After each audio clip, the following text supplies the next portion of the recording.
This is Fight Fans Radio. Yes, sir, we promised you a great gorgeous George. Here it comes. Andre, the giant. WrestleMania. Everyone has a price. Ladies and gentlemen, it is electric. The champ is here. What's up, everybody? It's Gino Morosco, the General. I hate doing these introductions for the show, but I have to do them because I'm the host, and it sucks. So let's just get past it. This is Cageside Live. I am joined, as always, by my esteemed partner in crime, the Roth himself. What's up, Roth? How you guys doing? How you doing, Gino? You're echoing is how we're doing. Man, you sound like you're in like a wind tunnel too, so this is going to be a good show. Yeah, like you sound like you're in a fucking stadium and shit, like by yourself screaming at the microphone trying to get through here. This is the operation we got going here. This is why we partnered with Fight Fans, so we could sound like wind tunnels and stadiums. And when we're done, we'll be in the train yard. So there you go.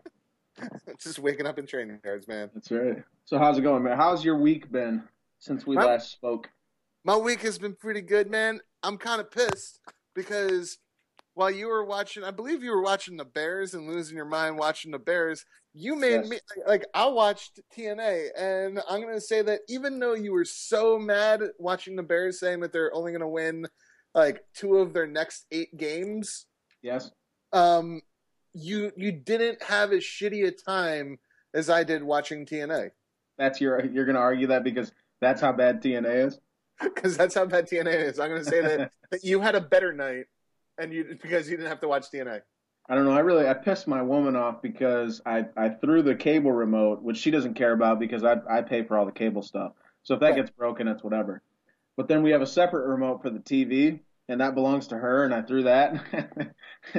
And then she's like, okay, motherfucker, you need to calm your shit. It's just a football game. And I'm like, you don't fucking talk. It ain't just a like, you can't say, that's what people ask me all the time. Why do you care so much? You go, because if the team wins and you feel like super fucking elated and you're on cloud 9 and it's like smoking like 10 bowls and getting drunk and fucking tripping on acid and getting all the good stuff out of drugs without ever having to do the drugs.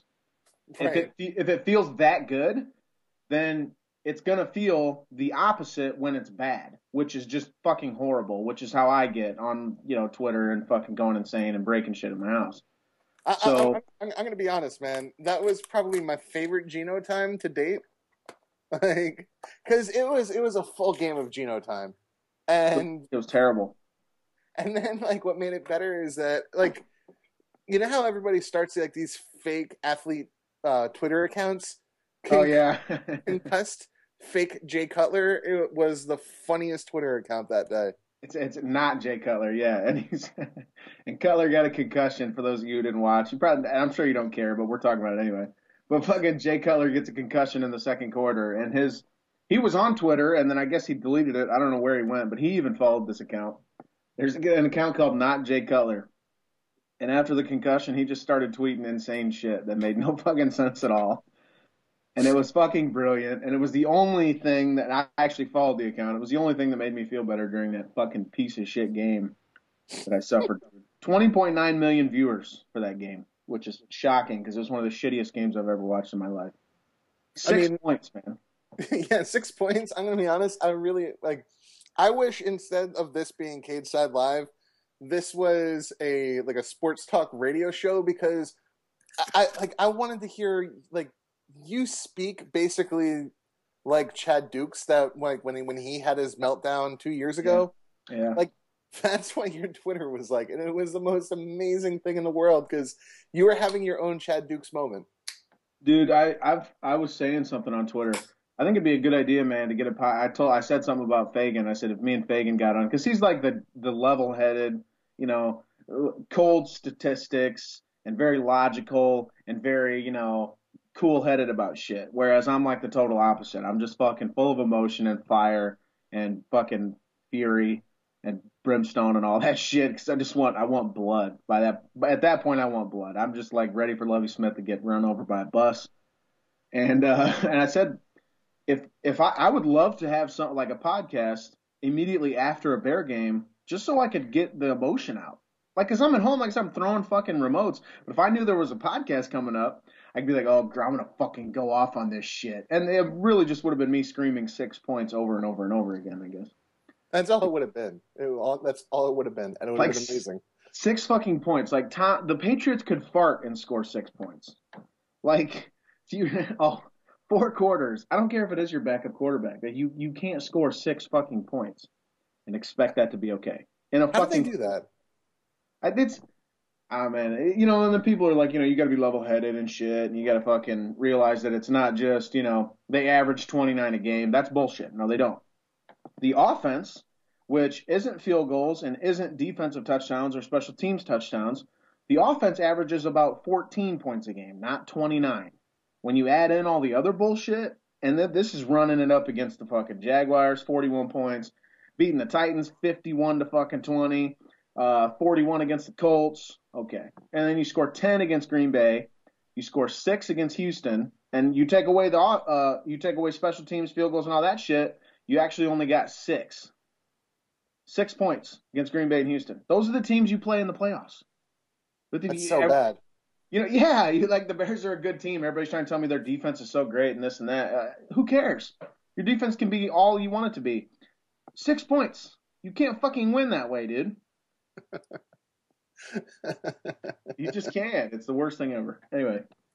All right. So obviously, we're not going to talk about Bears the show because it's not pro wrestling. Gino, because I had to watch it, and you told me I need to start watching TNA. Did you watch TNA? I didn't.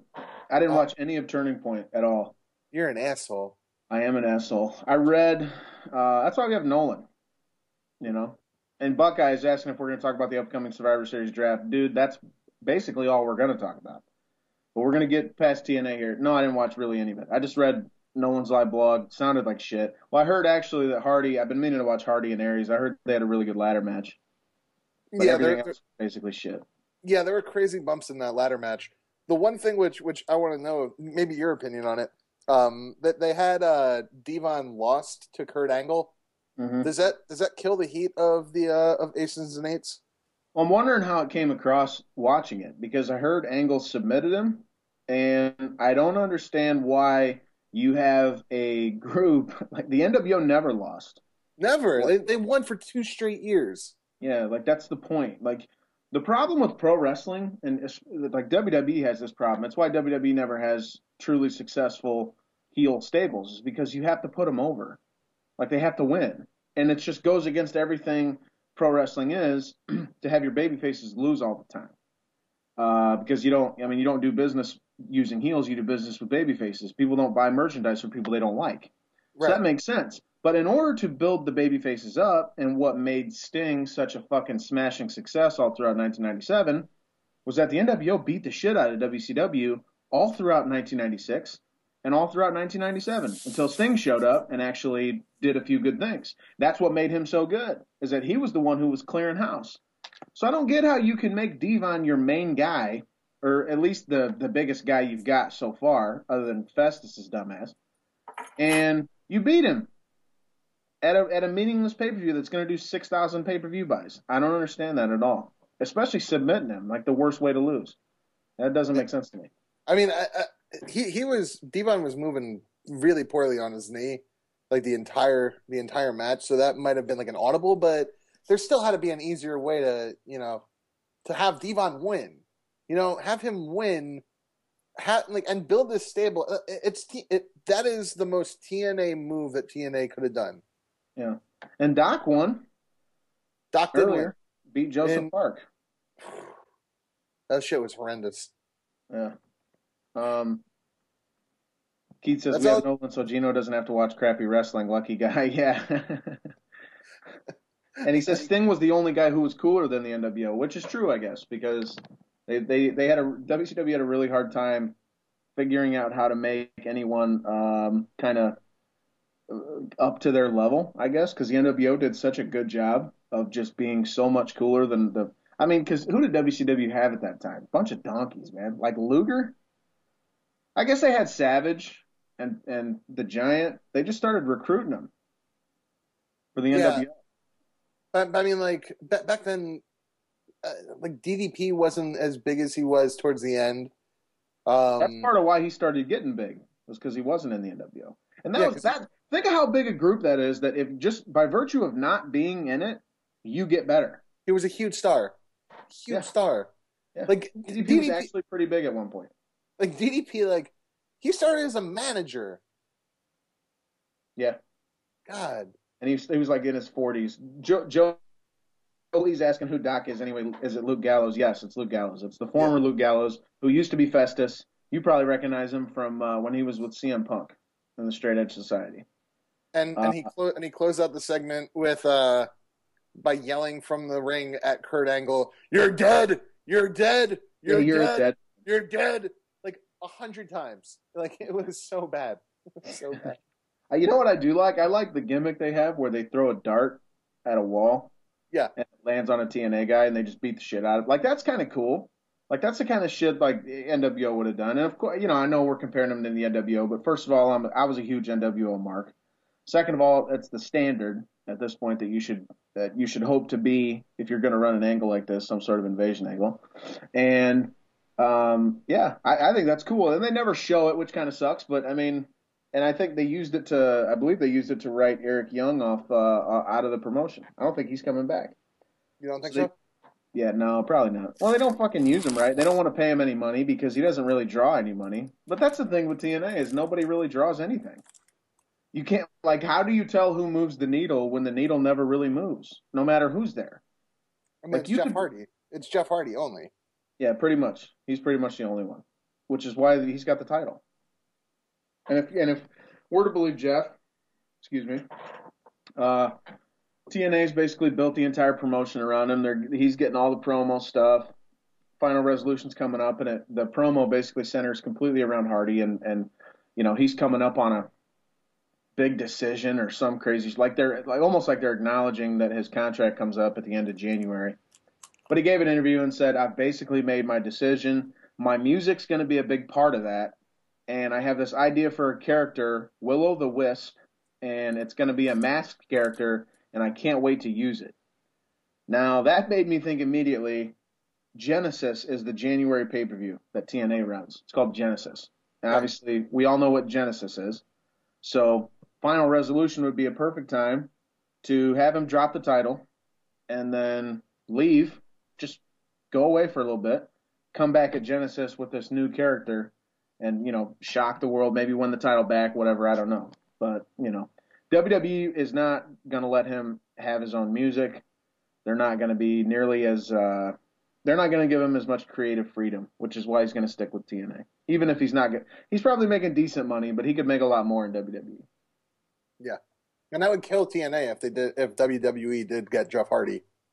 Like, TNA, like, they haven't been able to move the needle with anyone. They tried with Bobby Roode, they tried with James Storm, they tried with dumbest shit. With Austin Aries. They're trying to run AJ Styles out of the promotion. Yeah, it's funny, he signs a deal to write his book, and so they pin him at a major pay-per-view. He can't have a title shot until Bound for Glory in 2013. So he's going to go a whole year without a title shot, I guess, while he's writing his autobiography. I don't know. Who's going to read that autobiography? There are a bunch of marks. There are people who talk shit to us because we don't give TNA enough of a chance, and that's all right. We're talking about TNA right now, guys. Yeah, we're talking about TNA. We've talked about TNA more than the Bears at this point. This is an accomplishment. Right. It sucks. Like, it's terrible.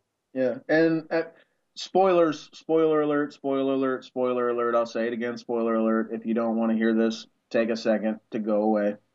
On the show that airs tomorrow, at the pay-per-view, James Storm pins AJ Styles, earns a title shot against Jeff Hardy. Right. The fucking very next episode of Impact, which they taped this show Thursday and they taped for the show next Thursday, Thanksgiving. He put his number one contender spot on the line against Bobby Roode and got beat. So now Roode is once again the number one contender, and Roode's going to get a match against Hardy at Final Resolution.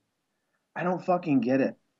What the fuck did you make people pay for just so you can change it the very next episode of your TV show, which is free? It's that kind of shit that makes you just go, fuck TNA. That's Eric Bischoff right there. That is exactly an Eric Bischoff move. That man doesn't understand pay-per-view. He understands TV kind of in like the 1990s kind of way. He understands 1990s television. Why are these people making so much money? Like let me run your wrestling promotion. Give me that money. I swear, like it can't be worse. Yeah, and his can we realize that he runs like a television like production company, and he's never had a successful show ever outside of Nitro? He had Thunder in Paradise. No.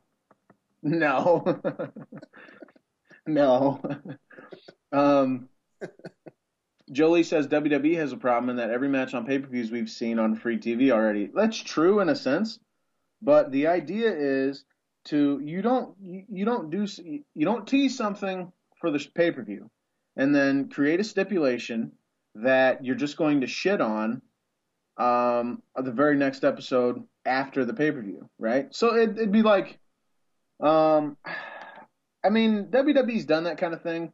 Like they did a first blood match with Stone Cold and Kane in '98 at King of the Ring, back when Kane was wearing a full bodysuit and a mask, to where, I mean, he's there's nowhere to bleed from. So obviously Austin takes the fucking, Austin gets color and loses the match. The very next night on Raw, he won the belt back. But like that stuff's defensible because Stone Cold was the hottest fucking star in the history of the business at that time. Like you can't do that when you're trying to build stars. You're trying to make James Storm into a star. And you're never going to do that when you just keep fucking him over. I mean, you put him over at the pay-per-view and then you shit on him on TV. But like here's the other thing. If you want to push Bobby Roode, which like those are the three guys that they're pushing are Bobby Roode, James Storm, and Jeff Hardy, right? Like those are like the three main guys. Yeah. Like if you wanted to have Bobby Roode face Jeff Hardy, put him over at the pay-per-view and then kind of keep playing into the whole Beer Money Inc. Split up. Keep playing that for a month. That's cool. Who gives a shit? Your promotion sucks, so like I don't give a shit. Like just keep playing into like the Beer Money Inc. Have them wrestle a bunch of times before the next pay-per-view, and then do Roode versus Jeff Hardy like you were planning on doing in the first place. Yeah. I mean, it's the problem they have is building stars, and they get the ex-WWE guys, and they feature them, the aces and eights stuff, and they're not even the top shelf guys, and they just really don't know how to use anybody, Like Bully Ray's probably been the most compelling character on TV that they've had. And he hasn't been worth a shit. Or at least not as interesting as he needs to be. But we're joined, apparently now. I was told when to expect this man, but now he's here. We're joined by the one and only, the Wrestler Rankings Commander-in-Chief, who also does historical Wrestler Rankings, which you'll be able to check out this Sunday on the site. Hollywood Wallace, what's up, man? Hey, thanks for having me, guys. It is a pleasure to have you. How goes the night? It's going good. I mean, I'm hearing a lot of the latest, football information. We're talking about some TNA. It's all my favorite topics. And that's good, yeah. Hollywood, you are a late replacement for, I think his screen name is Bangarang18, which that's a great screen name, for the Survivor Series draft. Do you have a strategy in place, sir? I do have a strategy. I mean, the idea, I like the fact that I have the last pick, and I actually knew that going in, and that's one of the reasons why I joined in as a late entry, that I'll be able to make a pick and then make another pick without anyone else being able to react to it. Like, for instance, if I want to take Bushwhacker Luke, I can just back him right up with Bushwhacker Butch, and no one can do anything about it. So I think that's a big advantage for me. Except right now, and that's going to be my first pick with the number 2 pick, is going to be Bushwhacker Luke. Maybe I want Bushwhacker Butch. You don't know. Roth, I hope you make that pick. That would be the best thing ever. Because then someone would Like, I'm waiting for that to happen. Like, because I'm trying to determine at what point it's safe to take Axe. Because some fucking asshole is gonna take Smash just to fuck me over. Like, Demolition is, I will get Demolition. I'm giving it away right now. I don't give a shit. That's gonna be, I will have the best tag team for my Survivor Series team. I'm telling you that right now. We're not the best tag team, by the way. Oh my God, Rob. Yes, they were. I'll make my pitch. I guarantee I win. Okay, make your pitch. Make your pitch whether they're the best tag team of all time. Oh, because not yet, man. Not yet. That comes because everybody's got to write up their own little thing to go, you don't just draft your team, man. I need you to fucking cut a promo and tell everybody why you should win. Oh, I have to do work. Yes, you actually have to put a little effort into this. That's what makes it good, Rob. All right, fine. You're gonna fucking sit there and get drunk after you got your team. Be like, man, I don't fucking like this team anyway, man. This didn't go how I wanted it. Shitty draft order, man. Like, how the fuck did I get Marty Jannetty? This fucking sucks. I'll say this. I do know who I'm taking with the last pick in the first round. I don't know who I'm taking with the first pick in the second round because I guarantee who I'm taking at the end of the first round will be there. You think for sure he'll be there? I know. I mean, if somehow Shawn Michaels or something drops to the last pick, I will change. However, I am of the person that I want. Actually, I would take Shawn Michaels with the first pick in the second round if he was still there. I know who I'm taking with the last pick in the first round. He will be there. He or she. Shawn Michaels is there at pick 13. He ain't getting to you at pick 15. I'll tell you that for damn sure. But I do know who I'm taking, and it's actually pretty obvious. But you got me curious. Is he a former champion? Is he predominantly WWE, WCW, Japan? Where? I'm not falling for that. You'll just have to tune into the draft and see. If I had the number one pick, I'd tell you who I was taking right now. And you know what? It might be the same person. So that's your clue. Wow. So really? Like Big Daddy Cool Diesel? So Bruno Sammartino? Yeah, it is. Probably are thinking of somebody like Gorgeous George because you think everyone's like a bunch of young guys who are going to be like, ooh, yeah, I want Hulk Hogan and fucking Stone Cold and Shawn Michaels. He's going to be like, yeah, I'm going to get Gorgeous George. No, I mean, he's going to pick like Larry Zbyszko, like the old school, right? Like Carl Gotch. Like Lou Thez and shit. I'll tell you. Remember, though, man, you got to remember the people who are going to decide who wins are the Cagesiders. It's their votes. You can't pick someone who they don't know. I've thought of that, and that is why the person I'm picking in the first round is perfect. I'll tell you what, though. Oh, it's Mr. Perfect. It's Mr. Perfect, and you just gave it away. That is not who it is. Actually, I would love to have Mr. Perfect. If Mr. Perfect was there in the second round with the first pick, I may take him. I very well may take him. Although, if you could get Larry the Axe Hennig with the other pick, then you'd have a nice little team on your hands. Well, in your mind, but in a lot of people's mind, they'd be like, who the fuck's Larry Hennig? Hey, they teamed up at one point. That's got to give you some kind of, I don't know, probably not with this audience. I think you're thinking of Bret Hart. I'm not thinking of Bret Hart. Good. I would take Bret Hart with that first pick in the second round, though. He'll be gone, though, I think. You know what's awesome about this? That, drafts are awesome because, I mean, the NFL draft is like the greatest thing ever. I mean, it does huge ratings. And trying to think of who the fuck would be available. And, like, we're like, the idea is that if you're listening now and you're in the draft, can we try not to take like 10 minutes in between picks? Because no one wants to be online all fucking night. I mean, this is supposed to be fun, but don't take it so seriously that you're like bashing your head against the wall because you have to choose between Bret Hart or Mr. Perfect. But it's crazy to me because I can't imagine who the fuck's going to be available at number 13 by the time it finally gets to me. The Rock's going to be gone. Stone Cold's going to be gone. Bret Hart's probably going to be gone. Shawn Michaels is going to be gone. Brock Lesnar. Undertaker, Lesnar, Flair. You know who you're thinking of, Hollywood? Triple H. That is not it. If we guessed it, would you say? If I will give you one more guess, and it's not any of the people you've said. Me and Roth both get a guess. You guys will both get a guess, and it's not anyone we've mentioned yet. You know, it's not Bushwhacker Luke, it's not Bushwhacker Butch. Although I would a former champion, world champion. I won't give you any more clues. I've already given you plenty of clues. If you can guess, and if you want, why don't we wait till the end of the show for your guess, and then I'll reveal it then. If you want to think about it, because you get one guess each. That's it.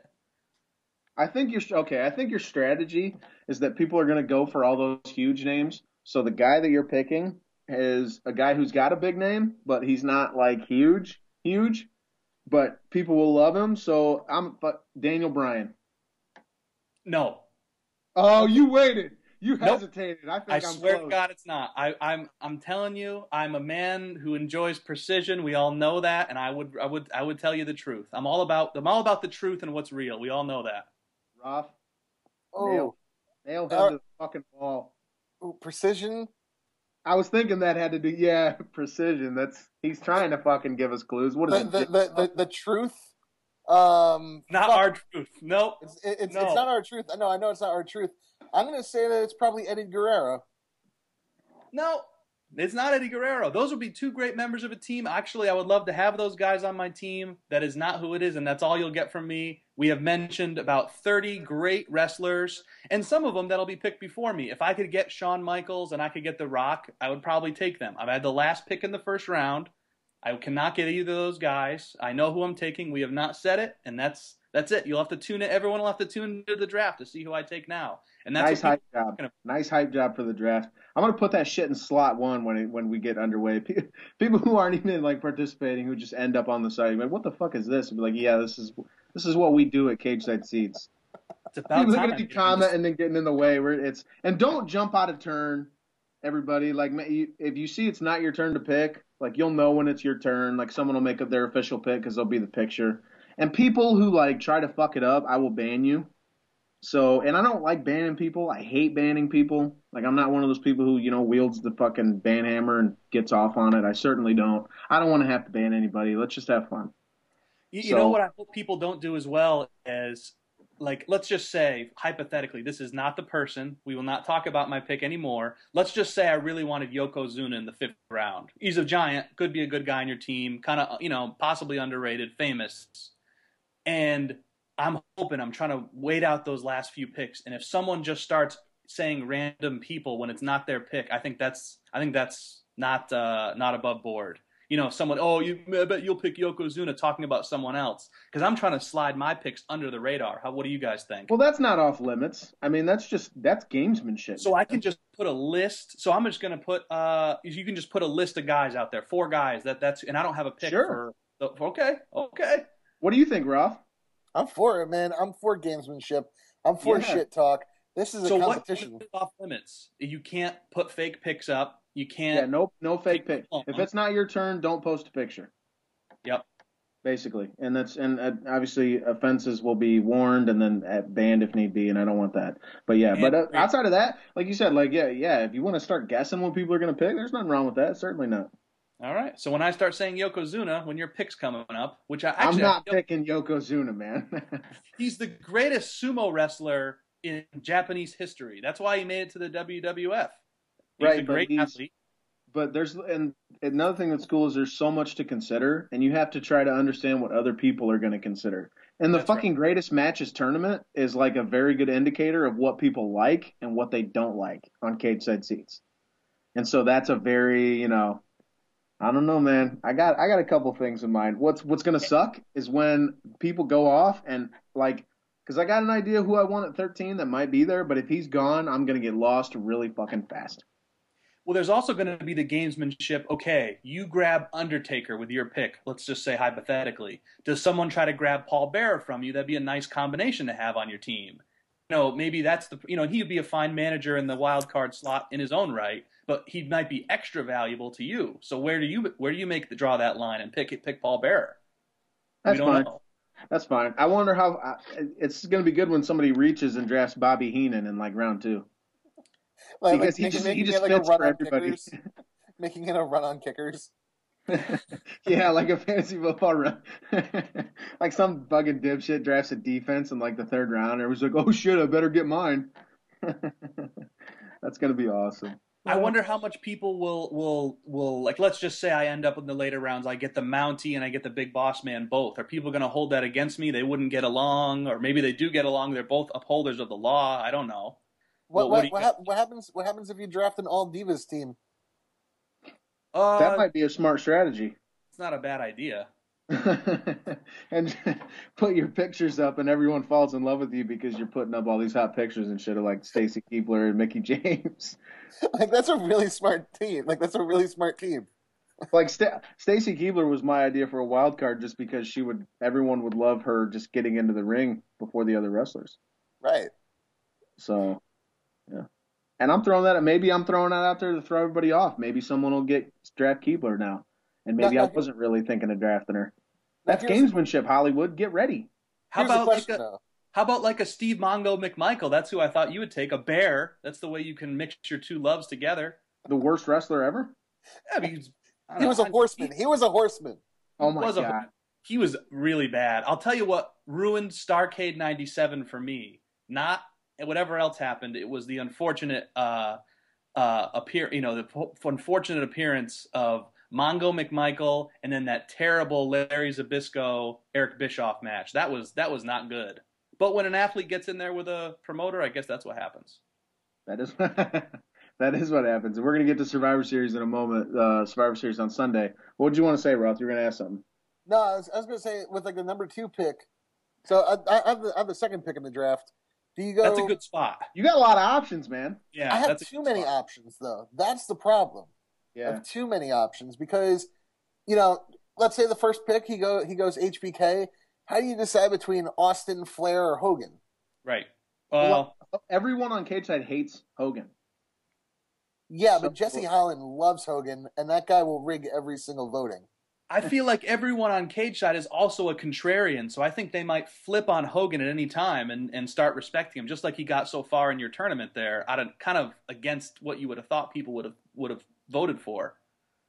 It's a great spot to pick in, but it's also the worst one because you have every single person but the number 1 pick. Like in the number 2 pick, who are you supposed to pick? I'd rather be 1 than 2, but I'd rather be 5 than 1 or 2, because then I know I'm going to get somebody. Because if you're going to be number 2, you might as well just be number 1 and get whoever that one guy. If you're an Austin guy, you get Austin. If you're Hogan, you get Hogan. You don't want to be the Hogan guy and not get him and be stuck with. Even if you get The Rock, that's not the same as getting your guy. Right. I wonder if someone's going to try to put together, like, under the radar, like, really quietly try to draft, like, Flair, and then fucking, like, Tully, and then Arn.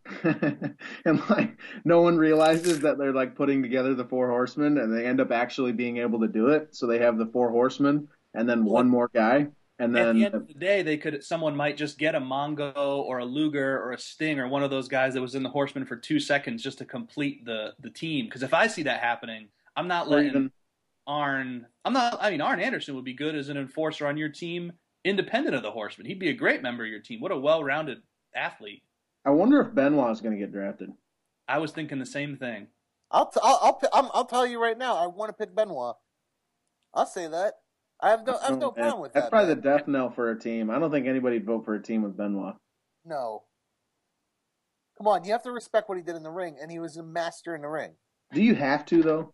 You have to. You do? Yeah, it's the same thing. It's the same. He was good. Was he as good as any of the other technicians that are out there? I think Benoit honestly is overrated at this point. He was a good wrestler, though. No, he was a great wrestler.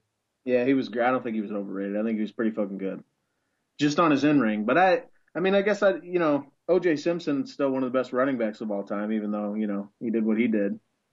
What if someone chose a team of all dead wrestlers? They go Hennig, you go Benoit, you go Undertaker, you go I don't know. I think you get a bonus for that. Oh my God, I applaud you for that. That's good. Yeah, I don't know, man. I'm looking forward to it. It's gonna be fun, and we're gonna have to end the podcast a little early because of that. And it's already 7:35 Central. So let's Survivor Series this weekend. We got Hollywood Wallace here. He's gonna help us break down the card. Just a reminder, we are gonna be doing a show right after Survivor Series, so be sure to tune into that. As soon as it ends, we're going to be talking a bunch of shit about how CM Punk retained the title again, some fucking smosh finish, whatever, however that's going to work. Hollywood, CM Punk versus Ryback versus John Cena. What's going to happen? I can't stand triple threat matches because there's too much at stake, especially picking one. There's too many factors at play, especially how they've kind of, we've definitely picked up on, and I don't know if you've been watching wrestling, all the fans at home have picked up on the fact that it appears that Ryback and John Cena don't get along as well as you might have thought they would have. It appears that way. Sure. I'm not sure if that's the case. I don't know if it's, Ryback. And it's not Ryback's first rodeo anymore either. He's been in a title match, performed great. Obviously, the jitters weren't an issue. So, I mean, that would have been something going into the Hell in a Cell. I would have thought, Ryback, maybe gets to the big stage and can't perform. He can. We've seen it. And, if CM Punk's definitely going to, is not above pitting Cena and Ryback against each other, and that's why I think Punk will end up winning, because the other guys have too much pride to, let someone else do the work for them. Roth, what about your non-kayfabe take? Non-kayfabe, I'm going to say that, I agree. I don't like triple threat matches. I think that they'll beat up on CM Punk first, and then it's going to be Ryback destroying John Cena, or John Cena not taking bumps for Ryback. And eventually, CM Punk's going to throw whoever hits their finisher on the other out of the ring, and then take the dirty pin. That's basically going to be the finish. These are the kind of things where it's very difficult to balance. I used to talk about this with Case or Paul a lot, where it's like you want to appreciate the artistry behind what you're watching, the actual wrestling matches themselves, versus, okay, but you have to factor in the storylines, versus, okay, you have to factor in the business behind why they're doing what they're doing, versus long-term planning. So you end up, a triple threat sucks, because it's like you guys are saying, because it's difficult to put a match together like that. You add in a guy like Ryback, I'm not sure they're going to be able to do this, where I'm going to come out of this thing, well, that was a really good match. Like, I doubt that's going to happen. It's going to be it's going to plod along. It's going to be slow. It's going to be very methodical. I'm not going to like the slow spots, like I don't like the slow spots in ladder matches where the guy climbs up the fucking ladder like he's in slow motion because he's, okay, where's the other guy? Is he in place to come in at the right time? I can't just go running up because then he'd have to quit selling for me. He gets up and all this other shit. There's less oxygen the farther you get from the ground. Don't you know that? Oh, that's what it is? Yeah. But I mean, and then it's okay. Well, John Cena needs something to do before we get to The Rock comes back, before maybe he wins the Royal Rumble to set up The Rock versus John Cena at WrestleMania, if that's the plan. And obviously Punk, if you've gone this far, you're all the way to Survivor Series. You'd been planning CM Punk versus The Rock at the Royal Rumble, which should do a huge buy rate along with the Rumble. You don't want to abandon that now, but you have to kind of figure out the right balance, and the storyline tends to get thrown out the fucking window. The wrestling itself, okay, we don't care how the match itself goes. We just need to get these guys in there, figure out a good enough finish that it appeases everybody, and that's all we care about. And then it's not about actually entertaining us. It's not about going, this is what the fans are going to want. It's about going, well, this is what we need to get to, so let's figure out how to get there with the least bumps possible. I hate that shit. Like, this reeks of that. Really reeks of it. And like you said, it's going to be some dumb shit like, Ryback's going to hit the fucking shell shock on Cena, and then Punk's going to come in and, like, throw him out of the ring and really quick pin Cena and run out with the belt. Some dumb shit like that. Or maybe Brad Maddox shows up. I don't know about, like, what, Paul Heyman was talking to him, and then he got squashed. What was that all about, Hollywood? I mean, it doesn't appear that Brad Maddox is a very good wrestler, especially compared to Ryback. What does it look like to you? I mean, I was watching the same thing you were. He looks like Ryback's a better wrestler than Brad Maddox. That's my take. So you weren't impressed with Maddox at all? No, I mean, I bet you Maddox, against a layperson or something, that's fine. But I mean, Ryback, obviously. I mean, if you look at the rankings, you can see Ryback has as many points as anybody else aside of Sheamus. Hasn't held a title all year. Obviously wins a lot of matches. And everyone was surprised when Ryback got this title shot when Cena's spot opened up. Look at the rankings. Take 2 seconds. Look at what's happened this year. He was the obvious choice. He was the only choice. That's brilliant. No, I didn't like that very much. I guess you want to build towards something with Brad Maddox. I don't know what you build towards by just beating the shit out of him. you squash him on a Raw, and then, I mean, is the talk with Heyman supposed to make me feel like, oh, but they got something that's going to happen next? The thing is, though, that Ryback smashed a great wrestler like Dolph Ziggler almost as bad as he smashed Brad Maddox. So how good is Brad Maddox? We don't even know. And we know Ziggler's good, and he got, at some point they were both smashed pretty much completely. So we don't know how good Brad Maddox is. Right, but you can do that to Ziggler because he's got the Money in the Bank briefcase. Like Maddox doesn't. Maddox isn't established. Like Ziggler's held the belt before.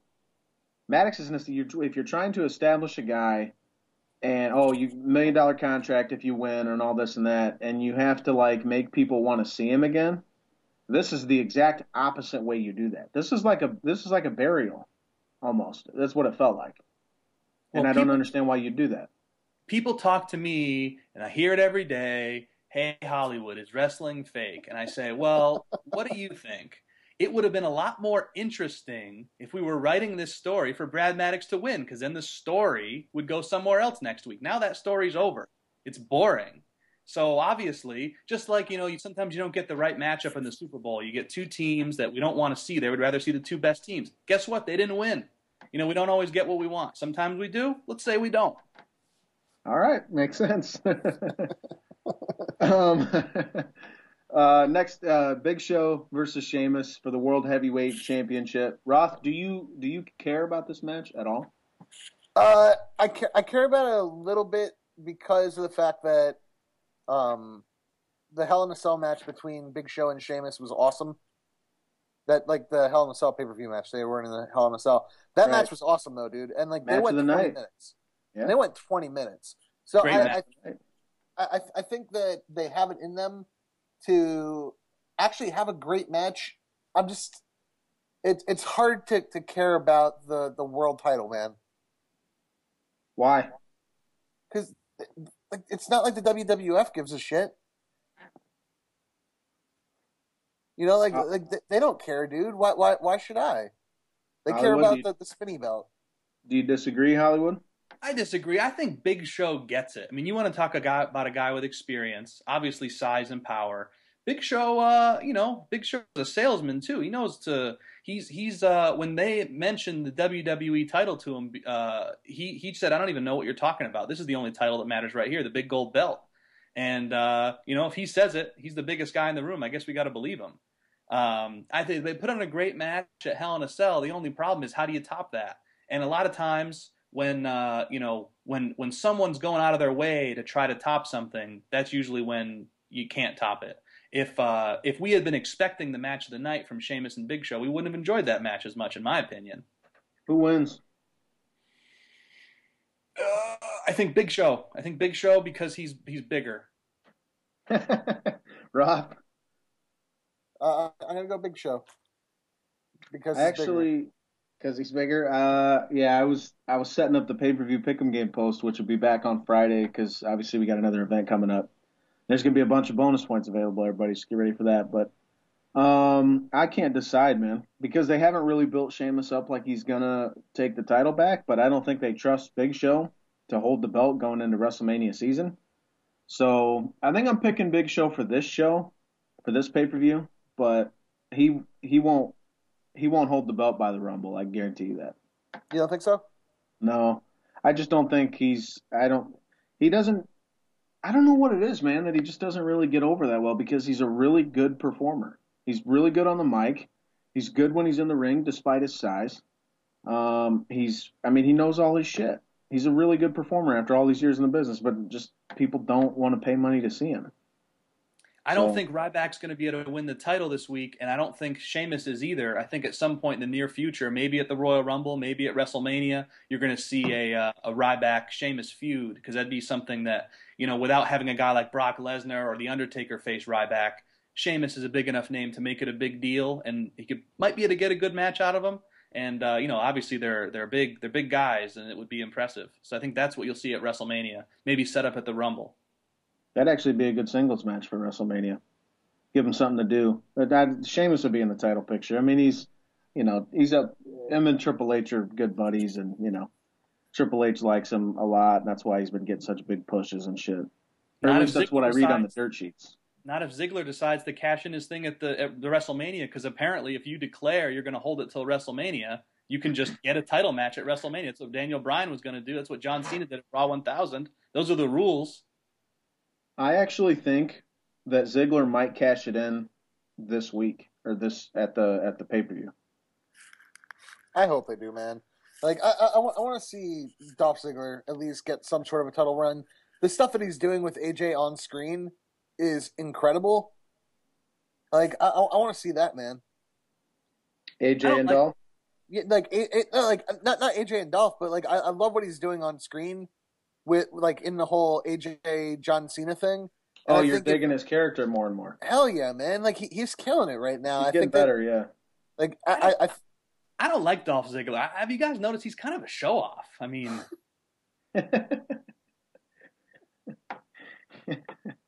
he is a show off. That's what I thought. Yeah.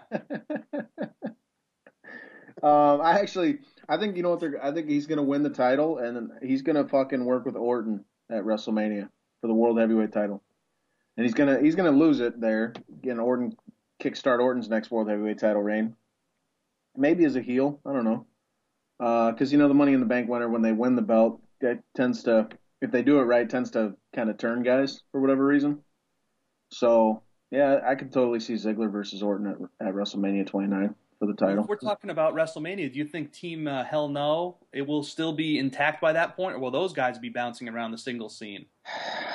I don't know. I don't know if I want them to break up because they're still entertaining. But the I Am the Tag Team Champion shit, I'm ready for that to go away. I'm tired of the I Am Tag Team Champions, man. But every single week that they evolve a little bit more. Like this past week with Daniel Bryan backstage talking about, I'm your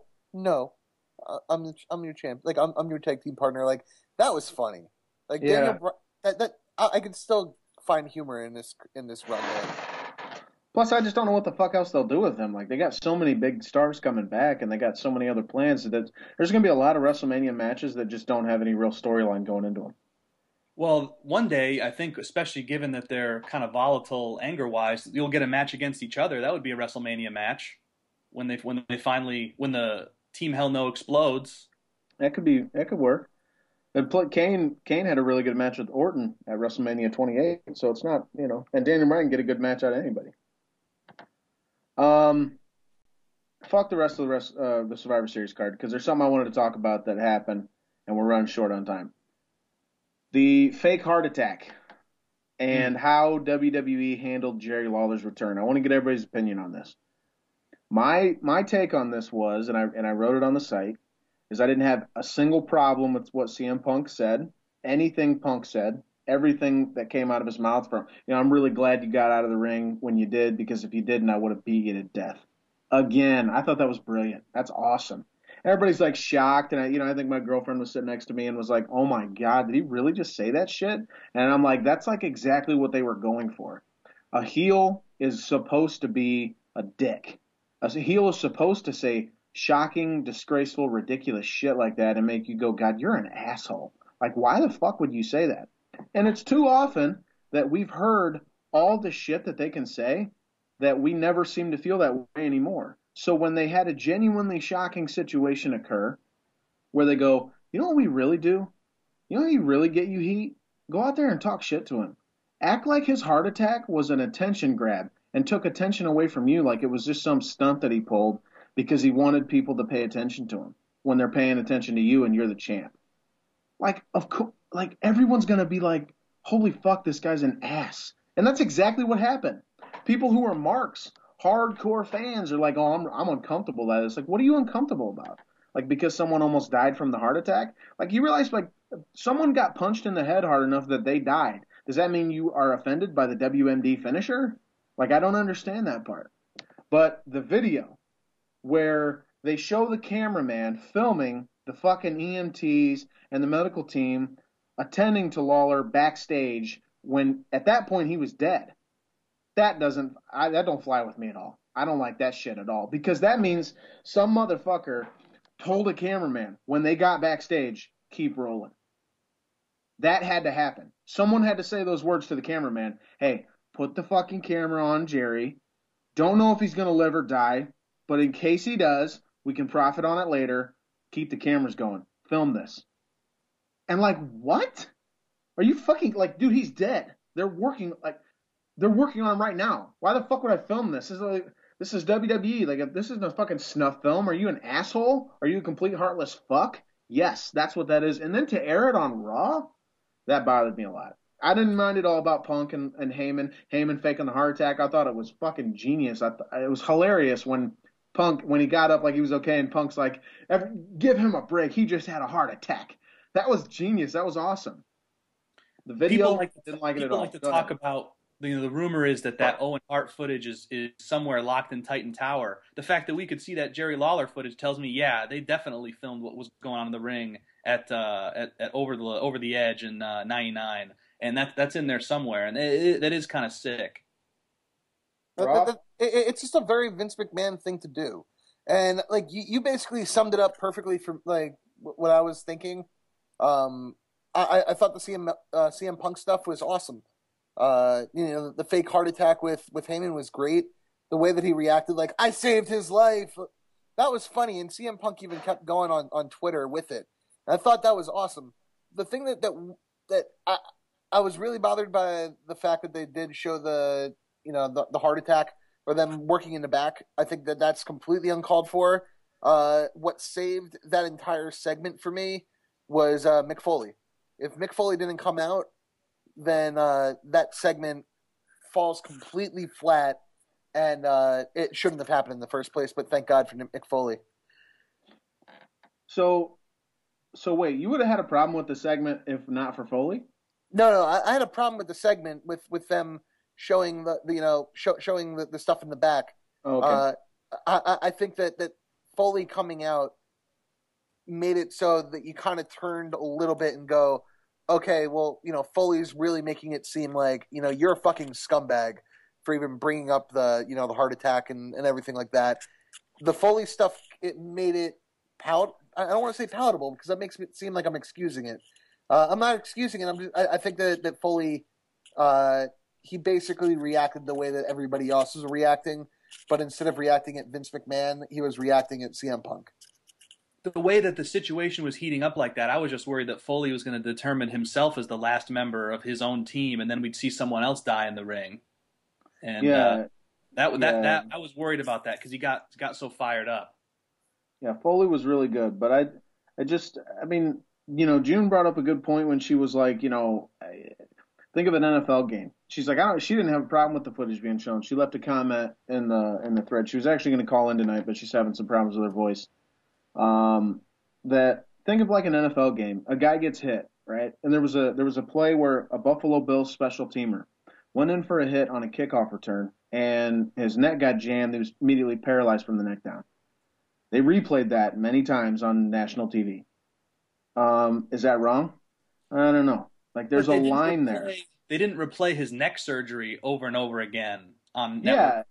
Yeah, and I struggled to figure out how to articulate why it bothered me so much, and I guess I still don't really know how to say why it is that they're showing me this footage, and I think it's that part. I think it's that when you're in that kind of a moment, and they're saying, if you don't need to be in here, get the fuck out. We're trying to save a man's life. What motherfucker comes up and says to the camera guy, that had to happen. That conversation had to take place. And I guess it's that bothers me. I can understand why you might want to document it, but I just, like, somebody went and they, we need to capture this. Why do you need to capture it? Right. What if he loses this battle? Ironically, the number one person that did not need to be there was the cameraman. Yeah. And I hope it was an effort to try to glorify the good work that EMTs there did and EMTs do across the country. And I think it was just maybe a misguided attempt to do that while also trying to feed the hype machine. I don't know. I don't know, man.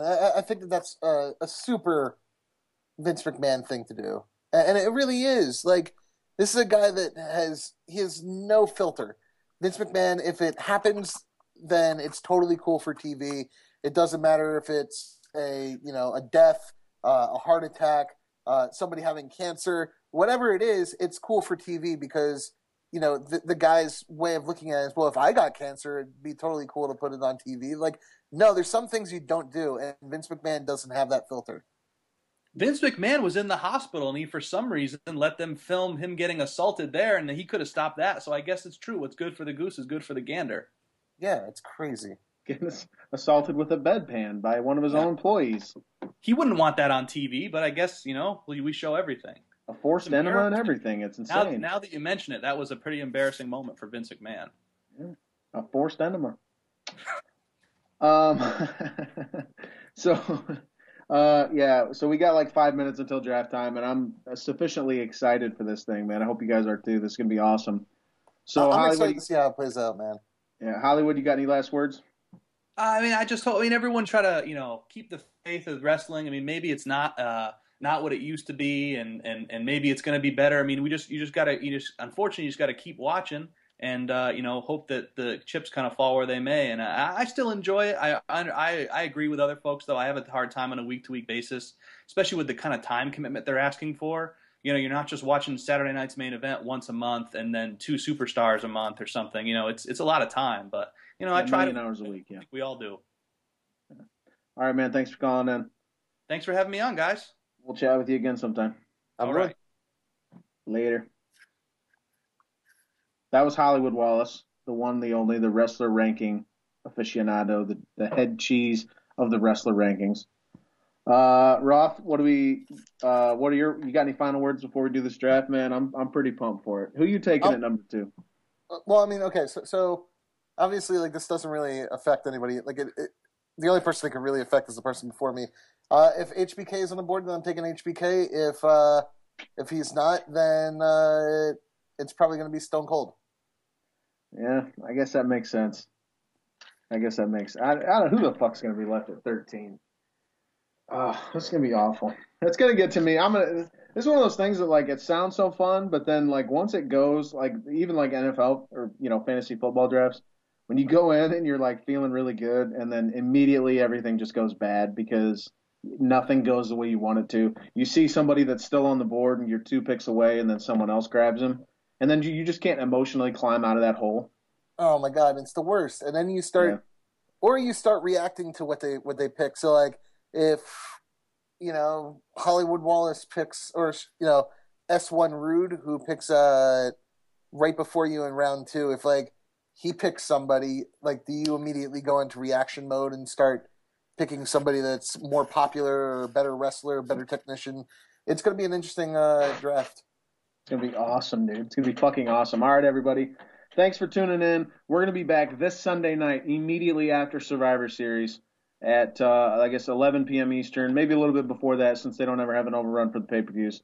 We're going to be back. We're going to be talking about everything that happened, everything that went down. And I know everybody's going to, immediately it's going to be all about the pay-per-view pick-up game and how many points everybody has. I think in total, there's like 14 possible points available. So this is the biggest event we've done so far. So, you know, hold on to your butts, Cagesiders. All right, for Matt Roth, Chino Morosco, we'll see you next time. Bye, jerks. Yes, sir, we promised you a great Gorgeous George, here it comes. Blassie, the makeup Andre, the Giant, WrestleMania. Everyone has a price. Ladies and gentlemen, it is electric. The champ